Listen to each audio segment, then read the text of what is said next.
skate hop jump with the stick. To perform this, I'm going to jump at a 45-degree angle forward off of one leg, landing on the other.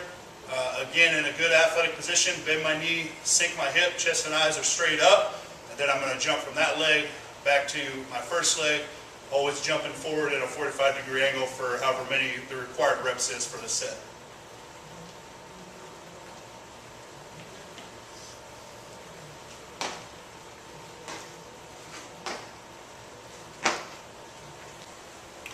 For the single leg glute bridge, I'm going to lay on the floor onto my back. I'm going to pull my feet in, my heels close to my butt. I'm going to lift one leg up, leg in a straight line, and my toes pulled back towards my face. And then I'm just going to bridge up, driving my heel to the floor, thinking about squeezing my glute on my down leg. Down, up, good 2-second squeeze at the top, down. Repeat for the required reps. The Spider-Woman stretch work rotation is performed the following way. Getting in a push-up position. I'm going to drive my foot up, one foot up by my hand. Foot is flat. I'm going to hold that stretch for 2 to 3 seconds. Then with the same arm, I'm going to rotate up and across, follow my hand with my eyes, down. Other side, rotate, follow the hand with my eyes as far as I can, back down, repeat. Before we get into the actual execution of a sumo deadlift, there's a couple side notes. Number one, anytime I ask you to do a deadlift, be it sumo or a conventional style deadlift, after I get the bar up, so after I stand up with the bar at the top, I'm always going to just drop the bar from the top. I'm never going to lower the bar back down to the floor. The reason being is a lot of the things that can go wrong in a deadlift as far as injuries go, and why a lot of people are hesitant to do the deadlift, it usually happens when someone is lowering the bar back down to the floor under control. A side note to that side note, if you happen to be lifting in a commercial gym, like a Planet Fitness or something like that, that's the only place you can go to. They're not just going to let you drop the bar. So in that case, just do the best you can to lower the bar under control, stay in a good tight position, just so you can do the lift safely.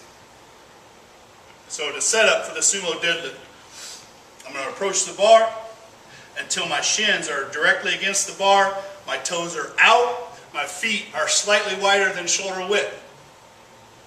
The sumo deadlift is really more like a squat than a deadlift. So just like the back squat, when I go to grab the bar, I'm going to drive my knees out hard, keep my chest and eyes up, grab the bar, big breath, core tight, chest up, squeeze the bar up. Here's a side view, just to get another angle, so you can see kind of a little more in detail what the setup actually looks like.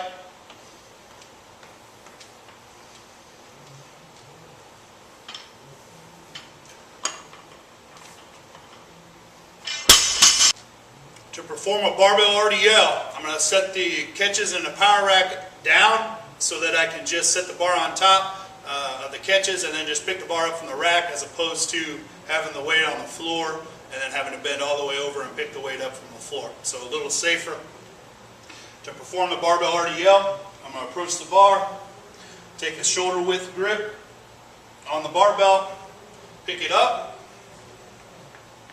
My feet are directly underneath my hips. I have a slight bend in my knees. My chest is out and my eyes are looking straight ahead. The barbell RDL is nothing more than reaching my hips back. Like if there was a wall behind me, I'm trying to bring my hips back into the wall, sliding the bar down, keeping my back tight, chest big, eyes looking straight ahead until I get just below my knee with the bar. Stand back up, squeeze my glutes, fire my hips into the bar.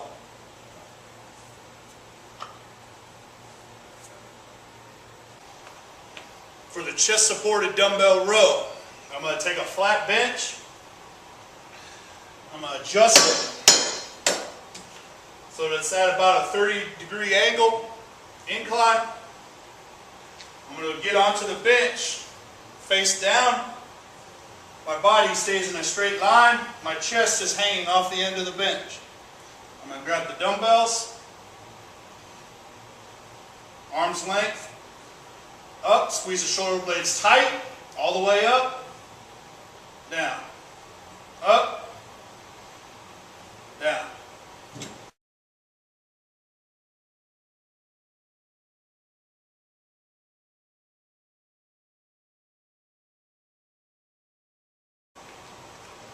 A goblet squat is performed with a dumbbell.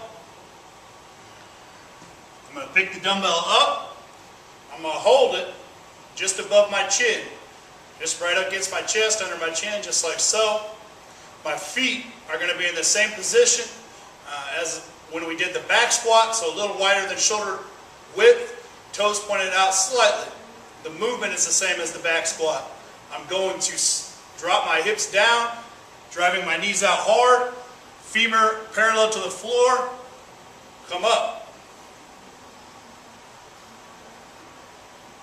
Side view.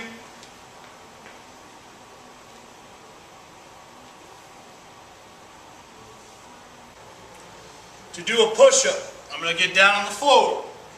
Put my hands on the floor. Lift my hips up so that my toes and my hands are the only thing on the floor. Core is tight, body stays in a straight line. All the way down, all the way up. Again, keeping that core tight, keeping your body in a straight line. All the way down, all the way up. If I'm not strong enough to do a proper push-up, in other words, if this is what you look like,